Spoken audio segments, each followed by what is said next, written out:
a través de la cual está realizando el diseño, ¿no? Estas verificaciones vienen a ser una constancia de que el profesional está habilitado, ¿no?, para realizar este tipo de estudios.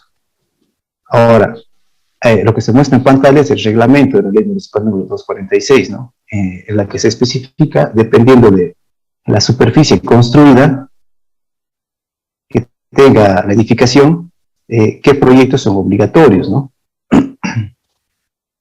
Y en base a esto, uno ya puede realizar los proyectos, ¿no? Ahora vamos a presentar los requisitos mínimos según los reglamentos que se han aprobado, ¿no?, los últimos reglamentos que han sido aprobados en la Asamblea Extraordinaria de la CIP-TARI. Como les decía, los diseños necesarios de un proyecto, en realidad que todos los proyectos deberían tener, es un diseño arquitectónico, un proyecto estructural, un proyecto hidrosanitario, un proyecto de instalaciones de gas, y lo que pide ahora la ley es memoria descriptiva del proyecto y el proceso de obra, y el plan de contingencia. Cabe remarcar que para proyectos hasta 300 metros cuadrados, solo se debe presentar el proyecto estructural con el estudio de suelos, ¿no? Y para proyectos mayores a 300 metros cuadrados de superficie construida, pues se deben presentar todos los proyectos obligatorios que están enmarcados en esta página, ¿no? Obviamente el diseño arquitectónico lo tiene que hacer un profesional arquitecto, ¿no? Ahora, como les iba diciendo, el diseño arquitectónico pues tiene que satisfacer la necesidad de espacios habitables de toda persona, ¿no? Y en este caso sería de una familia o de varias familias si fuera un edificio, ¿no?, o un conjunto multifamiliar. Entonces, como requisito, obviamente para todos los proyectos, es que se presente, ¿no?, el diseño arquitectónico en digital, ¿no? Ahora, ¿cuál es el objetivo de presentarlo en digital? Es que nosotros podamos hacer la comparación y la verificación de que todas las ingenierías están siendo elaboradas en base a un proyecto arquitectónico real, ¿no? O sea, que si bien no estará aprobado, tal vez no esté aprobado al 100% dentro de la entidad municipal, pero ya tiene los lineamientos básicos y prácticamente está por ser aprobado 100%, ¿no? Porque todos sabemos de que cuando nosotros iniciamos un proyecto, pues la arquitectura es una de las partes más importantes, ¿no? Y si bien iniciamos con una arquitectura, con un modelado, un diseño arquitectónico, pues al nosotros poder nutrir ese proyecto con las ingenierías, pues puede ir variando, ¿no? Los elementos estructurales pueden ir cambiando de lo que ha sido concebido en la arquitectura, ¿no? Las vigas, las columnas, dependiendo de la envergadura del proyecto, pues pueden cambiar y pueden variar, ¿no? Entonces, nosotros partimos de un proyecto arquitectónico, pero ese proyecto arquitectónico pues también va a llegar a variar, ¿no? Va a llegar a ser nutrido por las ingenierías. Entonces, el requisito es presentar el diseño arquitectónico en una copia digital, ¿no? Eso es para todos los proyectos de ingeniería, ¿no? Ahora,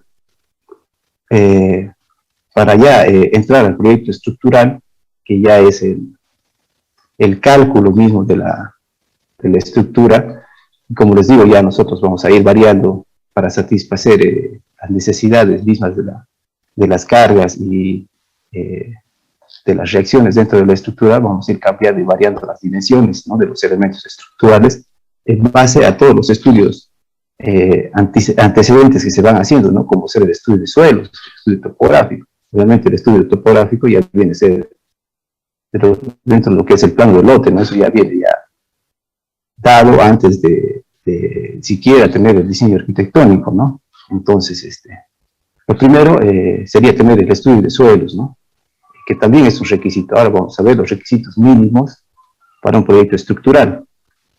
Esto ya está enmarcado en el reglamento que, una vez terminado esta exposición, que es la primera, vamos a facilitarle a todos los socios, ¿no?, en los grupos del Colegio de Ingenieros Civiles, bueno, en el grupo de ingenieros que tenemos dentro de la CIP, se les va a facilitar a todos, ¿no?, los reglamentos en digital, ¿no?, para que puedan ya elaborar sus proyectos. Ahora, el contenido para el visado de proyectos estructurales que vienen a ser los requisitos mínimos, ¿no?, que tiene que cumplir todo proyecto estructural para que nosotros podamos realizar el visado y la verificación, ¿no? Como les decía, el visado viene a ser la verificación del profesional por parte de la Sociedad de Ingenieros de Bolivia, de que sea un profesional registrado y esté legalmente activo dentro del territorio nacional de Bolivia, ¿no? Y la verificación viene a ser la verificación justamente de todos estos requisitos, ¿no?, que tiene que cumplir un proyecto y que esté enmarcado dentro de las normas y reglamentos nacionales, ¿no?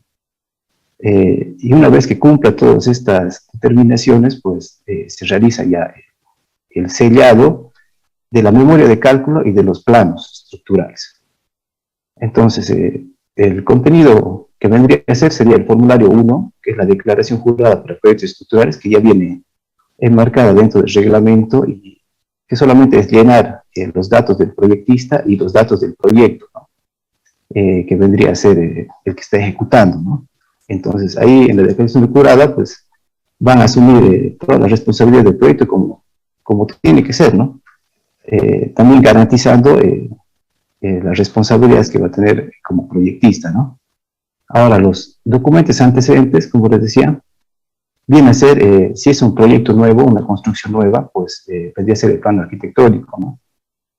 Si bien dice firmado y sellado por el profesional que lo elaboró, nosotros estábamos siendo muy flexibles, ¿no?, al momento de la presentación de proyectos, y hay algunas situaciones que nosotros entendemos. A veces los profesionales arquitectos, o al menos en el contexto que estamos, no nos facilitan, ¿no?, firmado y sellado. Entonces, con que cuente con el plano arquitectónico digital, para que nosotros podamos realizar las verificaciones, pues no hay más problema que eso, ¿no? Presentar solamente el plano en digital. Ahora, la rehabilitación o ampliación, eso se colocó más que todo por un tema de regularización, ¿no? Si bien ahora sabemos que se va a aprobar una amnistía, entonces nosotros estamos pensando de que se va a pedir también estos tipos de proyectos para regularizar construcciones que ya son ilegales, ¿no? Entonces, seguramente, si es que nos piden proyectos estructurales, pues nosotros como ingenieros tenemos que presentar ya un relevamiento de estructura, un informe de evaluación estructural de la vivienda, como requisitos para acceder al visado estructural, ¿no? Obviamente también va a haber un nuevo plano arquitectónico que va a ser de rehabilitación o ampliación, o mismo que tal vez no contaban ni con plano arquitectónico. Entonces, esto de rehabilitación o ampliación vendría a ser indicado para este tipo de situaciones, ¿no?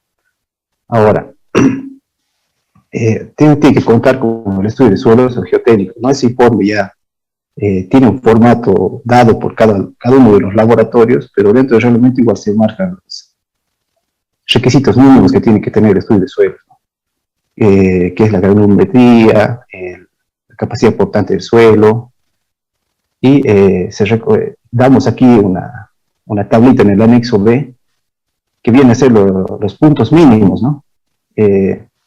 Pero como les explicaba, somos muy flexibles, ¿no?, en ese tema. Si bien nosotros queremos que se cumplan los reglamentos y que las estructuras sean lo más seguras posibles, pues entendemos que en el contexto de querer imponer de un nuevo reglamento a la sociedad, pues viene a ser un poco muy complicado, ¿no? Y ese es el por qué estamos haciendo esta socialización primero dentro de lo que es ingenieros, ¿no?, dentro de lo que es la sociedad. Nosotros queremos que todos se apliquen y que todos sepan que lo hacemos por la seguridad, ¿no?, la seguridad de las estructuras, la seguridad de las personas, de las familias, de la ciudadanía, y eso no el discurso, ¿no?, sino es la explicación que nosotros tenemos que dar a la sociedad, ¿no?, porque nosotros sabemos que cuando contratan a un ingeniero para hacer un diseño estructural, que ahora viene a ser más buscados, presentarse más proyectos para nosotros como ingenieros, pues la explicación que se tiene que hacer, que se tiene que socializar, es de que lo hacemos por la seguridad, ¿no?, y no es un capricho de nosotros, ¿no? Esto viene siendo, en todas partes del mundo se realizan este tipo de estudios, este tipo de proyectos, y bueno, como me estoy saliendo del tema. Bueno, como les iba diciendo, el estudio de suelos tiene aquí una clasificación de cuántos puntos mínimos, ¿no? Y Por el momento se está tomando todavía un punto como mínimo, ¿no? Pero se recomienda hacer 2 puntos como adicional para hacer una correlación estratigráfica, ¿no? Porque si bien podemos tener un tipo de suelo en un lugar, pues si la construcción o el área es demasiado extensa, pues puede cambiar, ¿no? El tipo de suelo y la capacidad portante y nos puede llevar a problemas estructurales, ¿no? Eh, bueno, el siguiente requisito es la memoria de cálculo, ¿no? Y esta memoria de cálculo, pues ya puede venir siendo hecha a mano por verificaciones manuales, pero no es necesario la presentación, ¿no? Pues es necesario, pero obviamente ahora ya no se hace tanto manual, ¿no? Es a través de programas y cada uno de los programas, bueno, ya te viene dando qué combinaciones de diseño, verificaciones de resistencia, por condiciones de servicio, verificaciones de cimentaciones, entonces todos esos extractos se van sacando del programa que se va a utilizar, obviamente se tiene que mencionar qué programa es, qué versión, y siempre tiene que trabajar bajo la normativa que está vigente, ¿no? La normativa es la CBH 87 o la NB 1225001, la hormigón estructural, ¿no? Esas son las dos normativas que se tienen que respetar para el cálculo estructural. Luego, basado ya en la memoria de cálculo, pues se presentan los cómputos métricos. En eso queremos ser un poco más enfáticos de la presentación de los cómputos métricos, que no es necesario que nos presente la planilla que vota el programa, ¿no? Porque el programa, si bien nos va a votar por cada uno de los elementos, pues no nos va a dar el dato de toda la estructura, ¿no? Y lo que nosotros queremos es de que, bueno, en realidad lo que todo proyecto tiene que tener es tener el cómputo total, ¿no? El cómputo métrico, por decir, si tuviéramos vigas, pues cuál es el cómputo total de vigas, cuál es el cómputo total de zapatas, el cómputo total de columnas, porque con ese dato nosotros ya podemos realizar un presupuesto y realizar un cronograma, ¿no? De avance de obra. En cambio, si lo tenemos parcializado, pues es un poco más complicado, ¿no? Luego tenemos las especificaciones técnicas, que son netamente de proyecto estructural, que vendrían a ser hormigones, aceros, zapatas, ¿no? Dependiendo de qué tipo de resistencia vamos a querer o adquirir en cada uno de los elementos, entonces eso se tiene que plasmar en la especificación técnica, ¿no? Cada proyecto es único, entonces nosotros tenemos que enmarcarnos en eso, ¿no? De qué es lo que especificación que vamos a tener para este proyecto o para el proyecto que vamos a concebir, ¿no? Y luego tenemos la presentación de los planos estructurales. Estos planos estructurales también ya tienen carimbo dentro del reglamento. Eso, como les digo, ya nosotros los vamos a facilitar a ustedes para que lo puedan ya diseñar. Incluso les vamos a pasar el formato en AutoCAD del carimbo y también los formularios en formato de Word, ¿no? Para que ustedes ya solamente puedan cambiar los datos. Ahora, los planos estructurales que tienen que presentar, todo proyecto necesita, ¿no? Hacer planos de cimentación, planos de estructuras de elementos, que son obviamente las vigas, las columnas, los pórticos, los planos de entrepisos, azotea, estructuras adicionales o especiales, que es entrepisos son las losas, ¿no? Todos referenciados, ¿no? O sea, sin plano de losa, qué es lo que tiene que ser las referencias de los pórticos, de los elementos de columnas, de vigas, tener los planos de cubierta, y obviamente los planos de cubierta se refiere a que, bueno, si va a ser una losa, es un plano estructural de una losa, ¿no? Pero si va a ser un techo de calamina o un techo de teja, pues todos sabemos que esos techos pues, tienen que tener una estructura metálica o una estructura de madera que los va a poder soportar, ¿no? A lo que es la teja o que la calamina. Entonces, sería ideal que se presentara también el cálculo de estos elementos, ¿no? Que vendrían a ser las cerchas. Eso es para tomarlo en cuenta porque muchas personas lo que hacen es asumir la carga de estos elementos como unas cargas directamente en las columnas, ¿no? O sea, para el cálculo estructural está bien, ¿no? Es aceptable, pero al momento de nosotros pedir un proyecto estructural, pues ya tiene que venir pensando que tiene que ya tener un diseño de lo que es la cubierta, ¿no?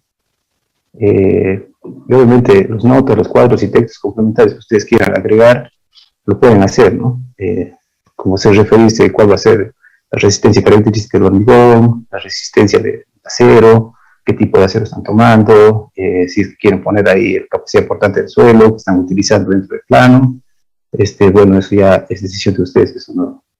Y obviamente todos estos requisitos que tenemos aquí, que están expuestos, no son limitativos, ¿no?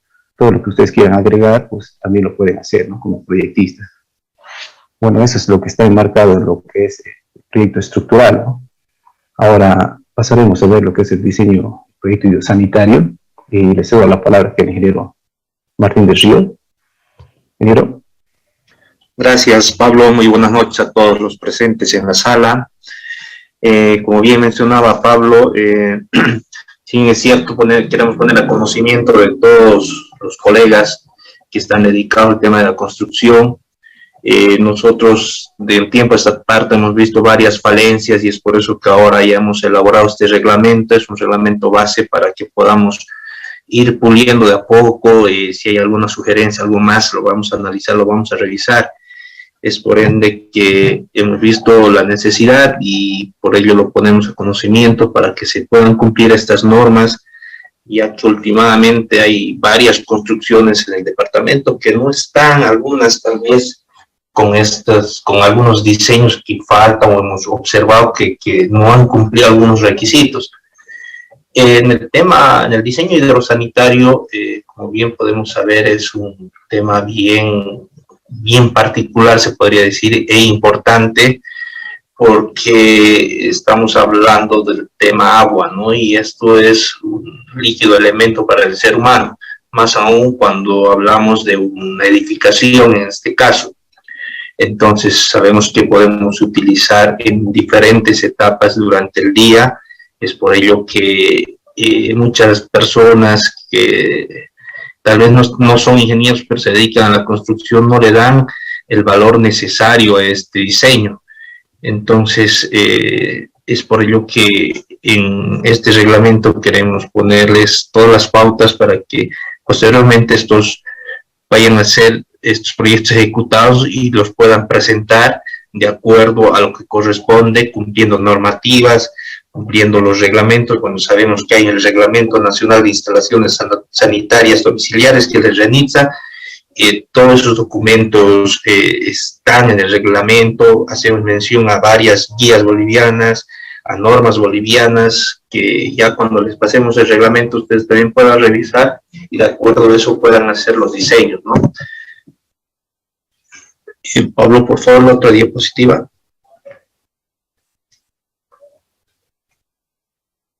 Gracias.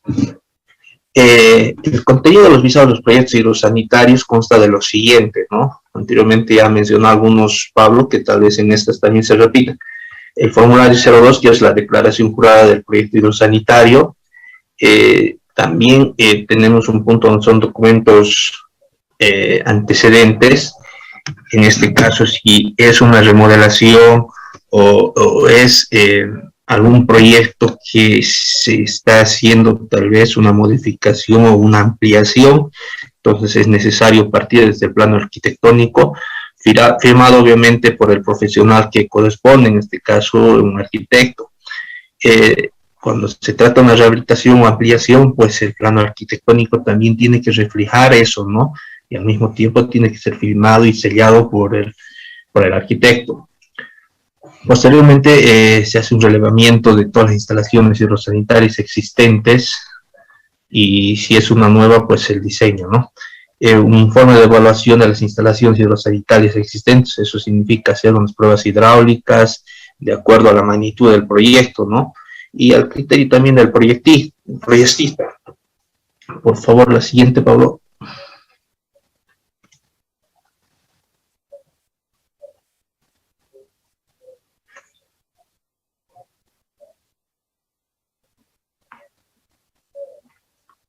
Aló, Pablito, ¿me pasas la siguiente diapositiva, por favor? Sí, ya lo pasé, Martín. Ya, perdón. Bueno, en la memoria de cálculo tiene que ir la descripción del inmueble, en este caso ubicación, número de planta, el uso, el tipo de uso, ¿no? El cálculo de la dotación diaria, dependiendo la magnitud del proyecto también, el sistema de agua potable y la red de contra incendios, eso ya es en proyectos macros, ¿no? Entonces hay que tomar en cuenta las presiones de los suministros de la red de agua fría y caliente, en este caso máximos y mínimos, velocidades en el sistema, también máximos y mínimos, diámetros internos del diseño, caudal en los puntos de consumo, pérdidas de cargas adoptadas, artefactos que consideremos en la red de distribución, verificación en diferentes tramos, en este caso son los puntos de consumo, cálculo de volúmenes de almacenamiento, si corresponde a tal vez un tanque de almacenamiento o alguna otra estructura. Después tenemos el cálculo del sistema de bombeo, si corresponde también, cálculo del sistema de presurización, si es que corresponde.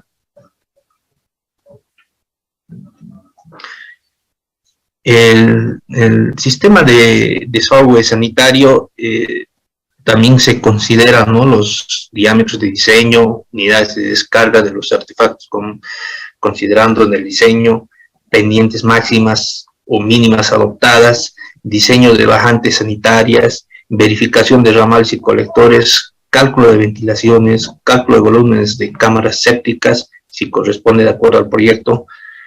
En el sistema de desagüe pluvial se debe adjuntar, obviamente, diámetro de diseño, intensidad de la lluvia adoptada, las áreas de aporte en la construcción, y en este punto es necesario tener en cuenta las pendientes mínimas consideradas, diseño de bajantes, diseño de canales y canaletas, diseño de colectores, y posteriormente elaborar los cómputos métricos de acuerdo a la estructura o a la edificación.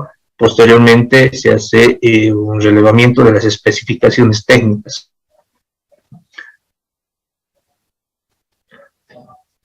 En el otro punto, donde ya vamos con los planos hidrosanitarios, pues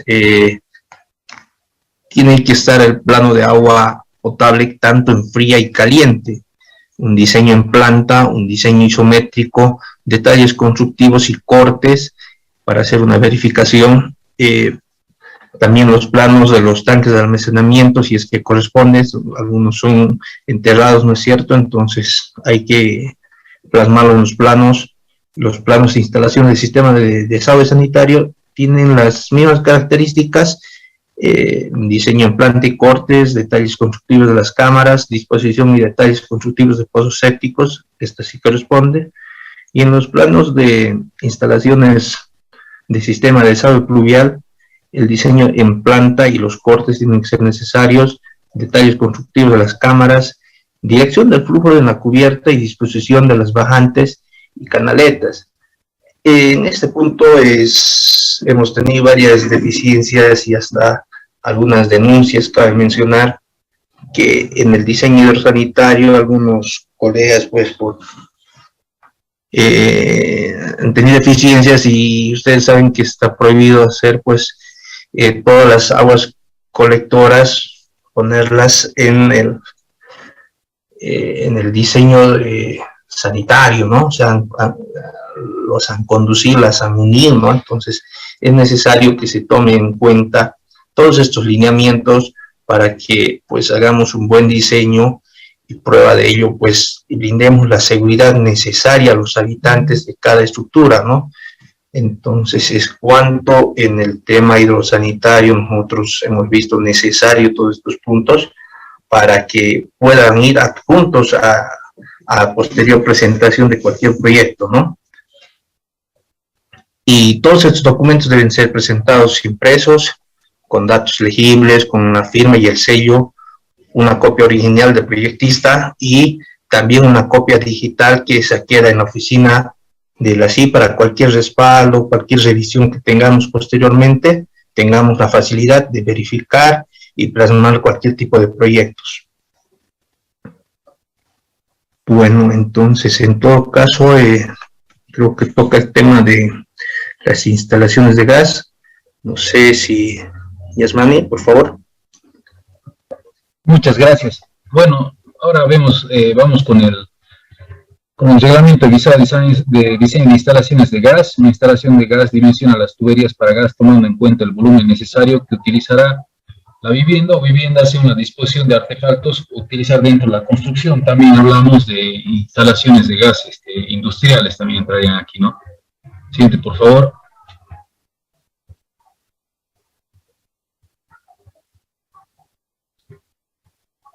Bueno, los diseños de instalaciones de gas domiciliarias podrán ser realizados por un profesional ingeniero petrolero, ingeniero en gas, ingeniero mecánico, ingenieros con título de especialización de técnico de proyectos 1 o técnico de proyectos 2, con el respectivo registro profesional y habilitado en la Sociedad de Ingenieros de Bolivia Departamental Tarija.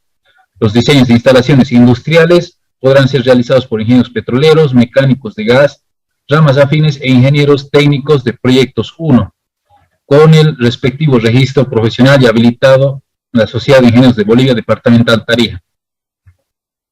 Documentos antecedentes. Bueno, tendrá que tener la memoria descriptiva, donde tiene una descripción del tipo de proyecto, la descripción del inmueble, la ubicación del medidor y regulador de gas y la ubicación de los aparatos de gas. La memoria de cálculo, la cual, de acuerdo a la ley, al reglamento, la ley 246, se excluye para obras menores de 300 metros cuadrados, pero en obras mayores de 300 o mayores a 300 metros cuadrados debe incluir lo siguiente: determinación de la potencia de los aparatos, calefacción, agua caliente, tiempo de llegada al punto más lejano, tiempo de recuperación del termotanque si corresponde, determinación de los diámetros de los conductos de conexión y evacuación. Siguiente, por favor. El BASA, que vendría a ser el cálculo de los volúmenes de ambiente, la alimentación de aire permanente para combustión, la salida de gases y combustión de aire viciado, la aeración rápida en caso de fuga de gas, el cálculo de la red de gas, la memoria de cálculo acompañado de ábacos y tablas si corresponde, la determinación y corrección de los diámetros comerciales, verificación de las pérdidas de carga al aparato más lejano y al aparato de mayor potencia, la determinación del regulador y medidor, y los catálogos de aparatos que se instalarán, los planos y planillas, especificaciones técnicas y los cómputos métricos y o mediciones. En los planos y planillas estamos hablando sobre las planillas de cálculo, y los planos, estamos hablando sobre que serían los planos en planta y los planos isométricos, ¿no? En sí es una copia impresa, pero la copia digital es la que se queda en la Sociedad de Ingenieros de Bolivia Departamental Tarija en caso de que exista cualquier situación que tenga que ser revisado el proyecto, y para ver también si es que el proyecto ha sido revisado o ha sido ejecutado de acuerdo a lo que se ha presentado en la Sociedad de Ingenieros de Bolivia, ¿no? Gracias. Ahora, ingeniero Pablo Orellano, adelante, por favor.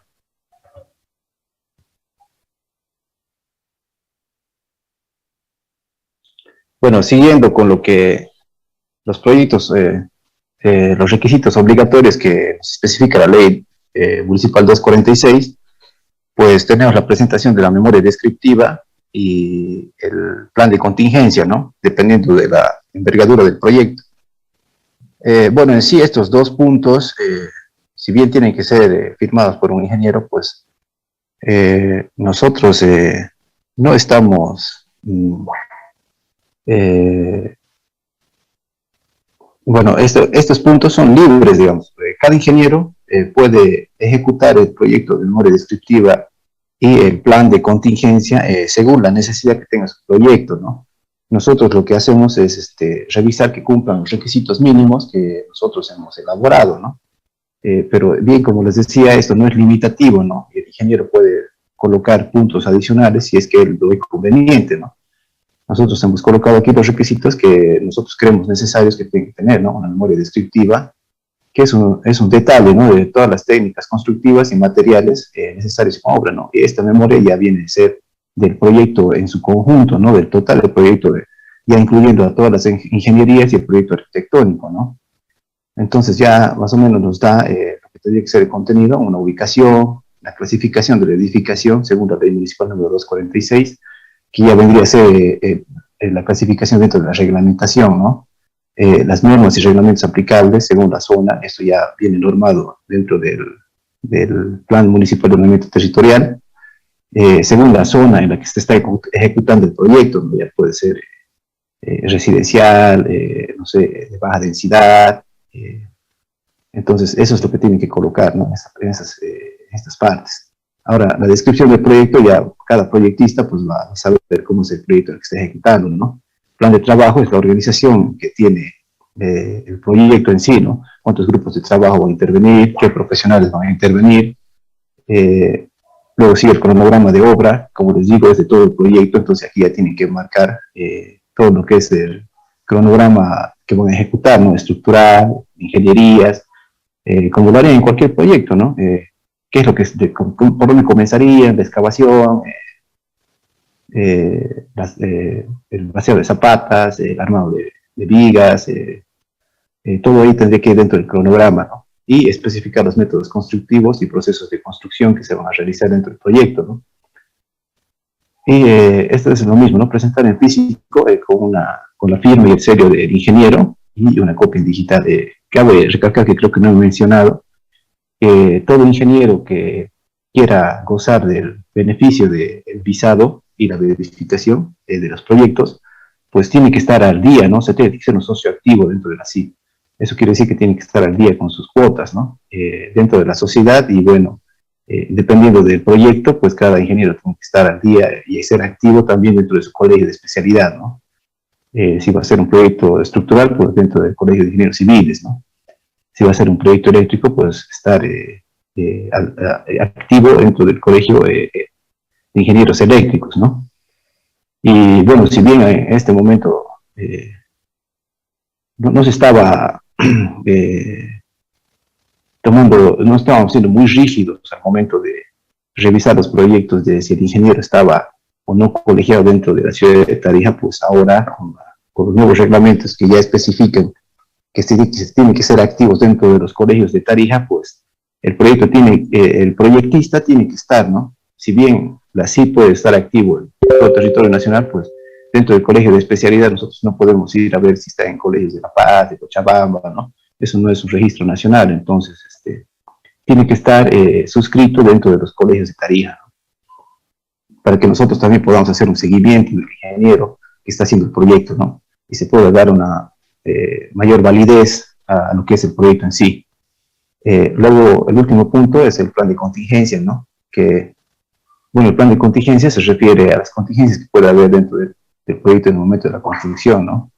Emergencias que pueden surgir o presentarse y que a veces no estamos preparados en obra, ¿no? Esa es la realidad, ¿no? Y mucho menos en obras privadas, ¿no? En obras privadas a veces, o casi siempre, se contrata solamente a un albañil que pueda realizar el proyecto a veces sin plano, sin nada, y bueno, este plan de contingencia viene a dar como seguridad, ¿no? Da seguridad a la población, y bueno, el proyecto tiene algo escrito que avala y que da un procedimiento para las contingencias que se puedan presentar, ¿no? También es parte de tener ahí unas capacitaciones, ¿no? Como les decía, estos proyectos son libres de cada ingeniero, pero pues, mínimamente tienen que contar con los requisitos que estamos colocando aquí, ¿no? Plan de contingencia, los objetivos, roles de emergencia, procedimiento ante un incendio, procedimiento en caso de fuga de gas, procedimiento ante un accidente laboral, ante derrames, ante derrumbes, ante una inundación, y medidas generales del plan de contingencia, ¿no? Obviamente esto no es limitativo y tampoco es necesario que se cumplan todos, ¿no? Sino que dentro de cada proyecto ya cada proyectista va a valorar, ¿no? Si es que es necesario, tal vez no necesite un procedimiento de derrumbe porque no hay nada que se derrumbe dentro de su construcción, ¿no? Pero eso ya cada ingeniero tiene que valorarlo y tiene que también tener un porqué de que no está colocado, ¿no?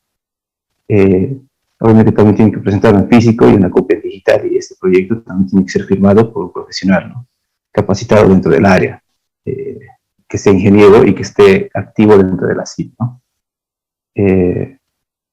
Bueno, eso es la presentación de los requisitos del visado. Ingeniero Yasmani, no sé si va a participar. Va a participar ahora el presidente del Colegio de Ingenieros Electricistas y Electrónicos de Tarija para explicar su reglamento de visados, ¿no? Adelante, ingeniero José Luis, puede compartir la pantalla, por favor. Muy buenas noches a todos.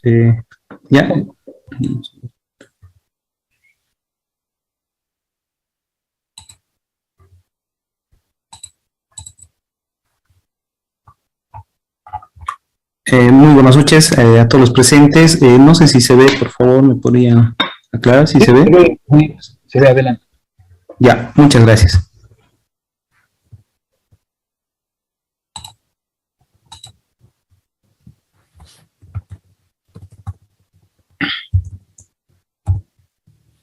Muy buenas noches. Entonces, como presidente del Colegio de Ingenieros Electricistas y Electrónicos de la ciudad de Tarija, voy a exponer el reglamento para la elaboración presentado y visado de los proyectos eléctricos para edificaciones en altura y edificaciones.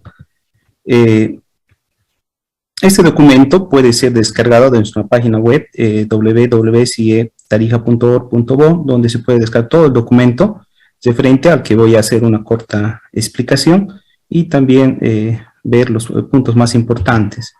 Ya, el objetivo del reglamento tiene por objetivo establecer las disposiciones técnicas que deben cumplirse en la elaboración, presentado y visitado de proyectos eléctricos para edificaciones en altura, cumpliendo la ley municipal número 132, la 246, el edil 02-2018, el decreto edil también 43A-2020 y el edil 02-2020 bajo principios de eficiencia y calidad. El alcance, las disposiciones de este reglamento se aplicarán para instalaciones eléctricas que construyan en la provincia cercada del departamento de Tarija, cuya tensión sea de servicio entre fases sea inferior a 69.000 voltios. El contenido que tiene este documento tiene de las definiciones, el capítulo 1 que están los proyectos eléctricos, el capítulo 2 que es el contenido recomendado de proyectos eléctricos para edificaciones en altura y edificaciones, el contenido 3 el visado de los proyectos para electrificaciones en altura y el contenido 4 que se proyectiza de instalaciones eléctricas para edificaciones en altura. Entonces este documento contiene específicamente todo para proceder a hacer el proyecto eléctrico, cómo va a ser el visado y también los requisitos que debe cumplir el proyectista. En el capítulo 2, nosotros como en el colegio tenemos 3 tipos de proyectos que hemos identificado, que son proyectos de electrificación, que normalmente son algunos de ampliaciones, ya sean rurales, ampliaciones también urbanas, que se tenga ya sea en baja o media tensión. También tenemos los proyectos de instalaciones eléctricas interiores, que esas normalmente están para domicilios, edificios y otros, ¿no?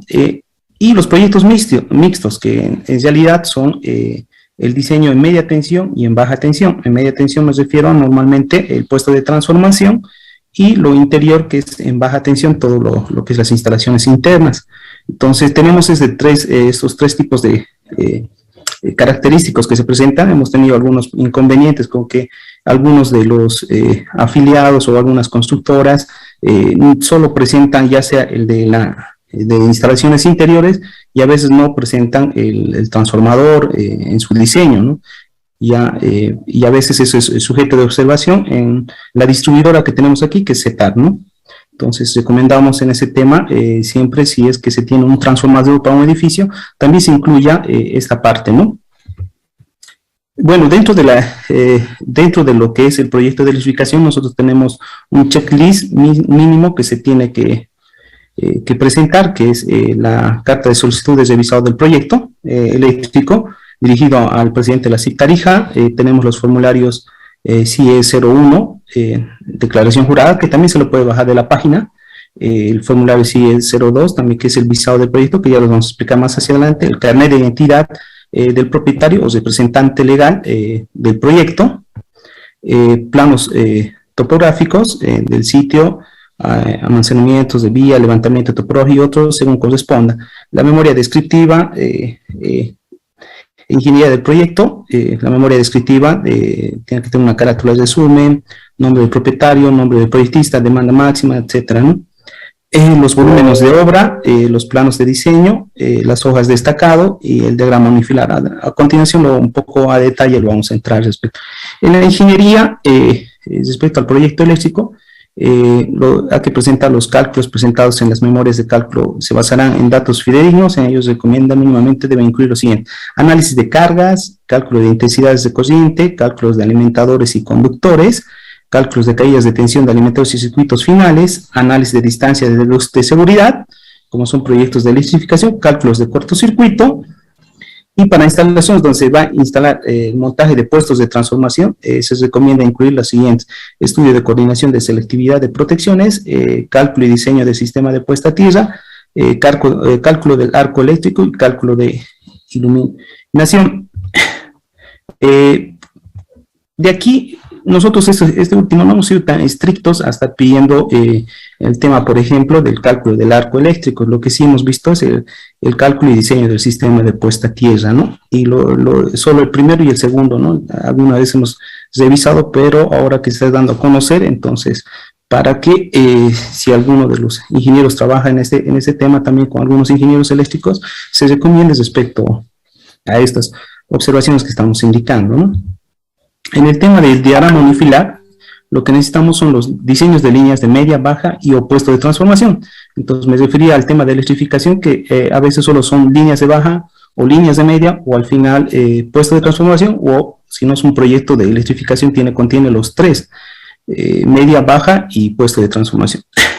La cantidad, longitud, disposición, sección transversal correspondiente a las acometidas, si es que existen algunas acometidas, tipo de protección para media y baja tensión, valor de corriente nominal, tipo y especificaciones de los equipos de protección y maniobra, relación de transformación del transformador de medida para medición en media, cuando existe un transformador arriba de lo que son 100 kVA, ya el puesto de medición ya es de medición indirecta, por lo cual necesitamos la relación de los transformadores de medición, ¿no? Entonces, para las acometidas de media tensión deben incluirse los datos técnicos de transformadores y sus protocolos de ensayo. Ya, esto, por si acaso, el tema de los transformadores y sus protocolos de ensayo, sabemos que en un inicio no se lo va a tener, pero ya cuando van a la distribuidora les solicitan ya cuando hacen el comprado del transformador para la instalación. Entonces este requisito no lo verificamos, digamos, no somos estrictos en el que se presente estos protocolos de ensayos. Después los sistemas de puesta a tierra, donde se identifica el valor de resistencia de puesta a tierra y todas las características de cada uno de los elementos. Eso es lo que tiene que contener el diagrama unifilar. Después los planos eléctricos, sí o sí, solicitamos que tengan las hojas de destacado del proyectista, debe emplear el formato de las hojas de destacado que la empresa distribuidora disponga. En caso de no tener un formato, el proyectista está en la libertad de adoptar el formato que considere. Pueden requerir a la distribuidora, y si es que la distribuidora no les proporciona, pueden de todas maneras directamente hacer un formato que requiera el proyectista. De todas maneras, eso lo vamos a implementar también en nuestra página para que se pueda descargar un modelo que la distribuidora nos proporcione, ¿no? Los planos de diseño, el proyectista debe emplear el formato de los planos o cajetines que la empresa también disponga. Entonces, ese también es el otro inconveniente que actualmente tenemos con algunos compañeros eléctricos respecto a ese tema, ¿no? Esa vez la distribuidora no nos proporciona así directamente, entonces vamos a solicitar de manera oficial como colegio para también incluirlo en nuestra página, ¿no? Después tenemos los proyectos de instalación eléctricas internas, que también tiene un checklist que se debe incluir, que es la carta de solicitud también de visado del proyecto eléctrico, dirigida al presidente de la Sectarija, el formulario se dice 01, declaración jurada, el 2 también, visado del proyecto eléctrico debidamente llenado, fotocopia de carnet del propietario y representante legal, los planos arquitectónicos de la edificación, una memoria descriptiva e ingeniería del proyecto, cuyo contenido debe ser carátulas de resumen, nombre del proyecto, nombre del propietario y todo lo demás, ¿no? De ahí también tienen que estar los volúmenes de obra, detalle de los volúmenes de obra, planos de diseño, planillas de carga y diagrama unifilar. En lo que se refiere a la ingeniería de las instalaciones eléctricas interiores, tenemos el análisis de cargas, cálculos de intensidad de corrientes, cálculos de alimentadores y conductores, dimensionamiento de protecciones, cálculos de caídas de tensión de alimentadores y circuitos finales. Ese es un requisito que sí o sí exige la distribuidora. El cálculo de potencia de los componentes de energía eléctrica de emergencia, cuando corresponda, los cálculos de cortocircuito y el cálculo y diseño del sistema de puesta a tierra. Con las instalaciones interiores no hemos tenido mucho problema, lo que sí en instalaciones especiales revisamos el tema de lo que es el cálculo de potencia de energía eléctrica de emergencia, ¿no? El diagrama unifilar aquí difiere un poco, se tiene que tener el diseño y disposición de la cometida de alimentadores generales y subalimentadores, la cantidad, longitud, disposición y sección transversal correspondiente a la cometida de alimentadores generales, subalimentadores, tanto de los conductores como de las canalizaciones, tipo y especificación de los equipos de protección y maniobra, tipo y especificación de los equipos, máquinas, componentes y otros relacionados de transformación de los transformadores de media y baja tensión, detalle de la distribución de circuitos cuando corresponda, y sistema de puesta a tierra donde se identifique el valor de la resistencia de puesta a tierra. Se debe incluir un detalle de los consumos de la instalación en un cuadro de cargas. Los planos eléctricos, el plano de circuito que señale y diseñe sobre las plantas correspondientes a indicando todas las salidas y emplazamientos de artefactos instalados, todas las líneas que se presentan conductores serán curvas con el fin de evitar confusiones, con detalle arquitectónico. Además deberán indicar el número de conductores y el calibre. En el plano de canalizaciones que se realizará sobre las plantas y detalla el tendido de los ductos de canalización que empleando trazo segmentado. En los mismos se detalla el diámetro de los ductos y deberán ponerse notas explicativas que indiquen si estos van empotrados en muros, techos o pisos. Asimismo debe indicarse el material de los mismos y la colocación de cajas de conexión y empalme, destacando la colocación de cajas de tableros de medición protección. Conjuntamente con estos planos se presentarán todos los planos de cortes que se requiera para demostrar claramente la forma de colocado de los tubos, altura de montaje y de los artefactos. En este punto no hemos sido muy exigentes, estamos más en el tema del punto C y D verificando, pero no hemos exigido el tema de los cortes. También tenemos que algunos colegas no lo han hecho todavía este tema, ¿no? Los planos deben llevar un diagrama de elevación esquemática de la instalación en el que indica el alcance de los alimentadores, niveles de tableros, control de iluminación de escaleras, ¿no? Esos dos últimos puntos, como les digo, no hemos sido tan rígidos respecto a esta situación. Entendemos que varios de los compañeros, de los colegas, no han podido, no nos han presentado a la fecha esos dos últimos puntos. Y después tenemos el visado de proyectos mixtos, entonces que tienen puestos de transformación y instalaciones, que sería una combinación de los dos anteriores explicados. También tiene su checklist, que es la carta, el visado, los formularios, el carnet de identidad, los planos topográficos, memoria descriptiva, y el volumen de obra, planos de diseño, hojas destacado, y el monofilar, planos arquitectónicos, pero también de la misma forma de la parte de electrificación y de la parte de eléctrica interior, ¿no? Entonces, de los dos puntos tiene el proyecto mixto. Los formularios, los que había mencionado anteriormente, el formulario CIET 001, corresponde a una información del proyecto, donde se encuentra el nombre del proyecto, la avenida y calle donde se encuentra, el barrio, las coordenadas UTM, el tipo para el cual se está destinando, electrificación industrial, el sistema, si es monofásico, si es trifásico o bifásico, el tipo, si es aéreo, subterráneo o mixto, si la ampliación es en media o en baja tensión, y el transformador y la demanda máxima. En caso que no se coloca, no se tiene transformador, directamente solamente la demanda máxima es la que tiene. También la información del proyectista, que sería los nombres y apellidos, la categoría que tiene en la CIP, domicilio, departamento, teléfono, todos los datos del proyectista, incluyendo su RNI y su especialidad. Para la especialidad, nosotros estamos admitiendo ingenieros electricistas, ingenieros electrónicos, ingenieros electromecánicos y algún ingeniero de la llama, siempre y cuando tenga un curso de especialización en el tema eléctrico, ¿no? Respecto para poder realizar los planos. La información del propietario, representante legal, domicilio, teléfono, departamento, carnet de identidad y todo lo demás, ¿no? En esto estamos exigiendo, a partir también de este tema, que esté firmado por el proyectista y también por el propietario. Lo que pasa es que a veces nos traen los proyectos sin la firma del propietario, entonces eso retrasa la aprobación. Tenemos que estar esperando que esté firmado, porque él tiene que tener pleno conocimiento de su proyecto, ¿no? Y al final estaría la fecha, ¿no? En el Punto 2, donde nosotros realizamos el visado, se vuelve a colocar el nombre del proyecto, es una copia fiel del anterior. Tenemos lo que es la calle, barrios, las coordenadas UTM, el transformador y la demanda, la información del proyectista, nuevamente algo corto, ¿ya? Y donde dice el sello de la CIE, nosotros lo sellamos, y luego esto va a ser verificado por la CIP, y es donde aquí coloca el sello la Sociedad de Ingenieros, ¿no? Entonces, esos serían los dos formularios que nosotros verificamos antes de realizar la revisión, ¿no? Para el visado de proyectos, lo que necesitamos, y actualmente estamos comunicando a todos los colegas y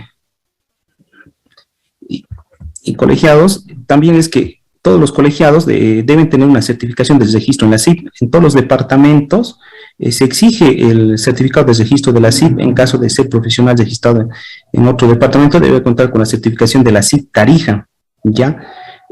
Pero ahora también no estábamos exigiendo este tema de esta certificación, pero hemos tomado conocimiento de todos los colegios a nivel Bolivia de que están exigiendo esta certificación, por lo cual también el colegio está dentro de sus requisitos, está la certificación del registro en la CIP Tarija, por lo cual deben tener esta certificación. El profesional que realice el proyecto debe tener esta certificación, juntamente con el proyecto debe presentar, debe estar al día en sus aportes o planes de pago en la CIP. También dentro del colegio hemos visto la necesidad de que el proyectista debe estar activo en el Colegio de Ingenieros Eléctricos, Electricistas y Electrónicos de Tarija, ya que hemos tenido bastantes problemas y con que hay algunos proyectos que no están, tratamos de ubicar al proyectista y aparentemente es otro departamento o no se puede ubicar. Entonces, a razón de esto estamos procediendo a afiliar a los colegiados y ver esta situación, ¿no? No teníamos, al igual que lo que es el Colegio de Civiles, una afiliación, ahora estamos en eso de crearlo. Yo creo que dentro de los próximos días, para que ellos estén activos también. Vamos a solicitar, una vez esto lo comuniquemos, lo vamos a hacer comunicar a la CIP para que también se transfiera a todos. Presentar en físico el proyecto eléctrico en 3 ejemplares, un original y 2 copias, conforme a lo establecido en el capítulo 1 del presente reglamento. Todas las hojas del proyecto deben ser obligatoriamente foliadas, selladas y firmadas por el proyectista. Eso es donde hemos tenido problema, lo que normalmente solo lo sellan las primeras 2 hojas, los formularios y el checklist, pero no lo sellan el tema ni lo folian el proyectista. Entonces, para nosotros es importante esto, ¿no? También debe presentar en digital un CD o DVD, el proyecto eléctrico en 4 copias, 4 CDs. El proyectista, procedimiento de visado, el proyectista deberá presentar el proyecto eléctrico conforme a lo establecido a Capítulo 3.1 a la CIP Tarija, que a su vez remitirá el proyecto al Colegio de Ingenieros Eléctricos y Electrónicos de Tarija, quienes certificarán que el proyectista está debidamente habilitado mediante su registro en la Sociedad de Ingenieros de Bolivia y devolver dicha documentación encarpetada, sellada y con el certificado de declaración jurada y visado del proyecto eléctrico debidamente llenado el formulario 1 y 2, respectivamente. En eso hemos tenido problemas porque, si bien la CIP nos entrega, algunos no tenían el formulario 1 y 2 llenado, entonces eso nos retrasa un poco. El plazo que la CIP Tarija y el CIE tiene para avisar un proyecto eléctrico será de 3 días hábiles, siempre que cumpla con todos los requisitos detallados en la capítulo anterior. Si el proyecto fuera rechazado o observado en otra instancia, en la empresa distribuidora de energía eléctrica DOT u otro, su nueva presentación será considerada como si fuera presentada por primera vez, ¿no? Eso es lo que dice el reglamento. Bueno, aquí hay una descripción de la actividad respecto a esto. Y tenemos los baremos del visado, que son para menor o igual a 50 kVA, es $20, de 50 a 100, 30, de 100 a 150 kVA, 40, de 150 a 250, y para mayores a 200 hay una forma. Todo esto está incluido en nuestra página y pueden descargar. Para proyectos de instalaciones internas es por metro cuadrado y 0,50 centavos, 0,50 bolivianos el metro cuadrado. Bueno, eso es respecto al visado de los proyectos eléctricos. No sé si hay alguna duda respecto a esa situación o algo que más que tendría que aclarar, digamos. Muchas gracias, ingeniero José Luis.